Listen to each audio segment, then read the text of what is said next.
Ați ținut post?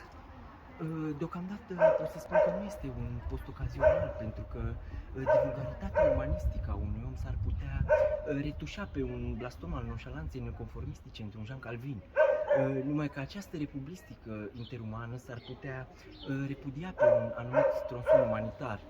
Aș vrea ca totul în această zi a unui procod pe care divinitatea interumană se putea codifica.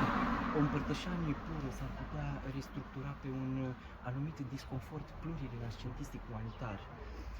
Eu am venit ca să confirm.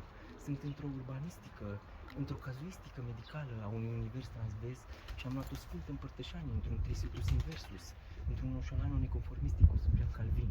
Și nu știu dacă dumneavoastră aveți pildorul ca să-mi oferiți această continență parasinusoidală pe care niciodată acest univers situs inversus s-ar putea reconstitui.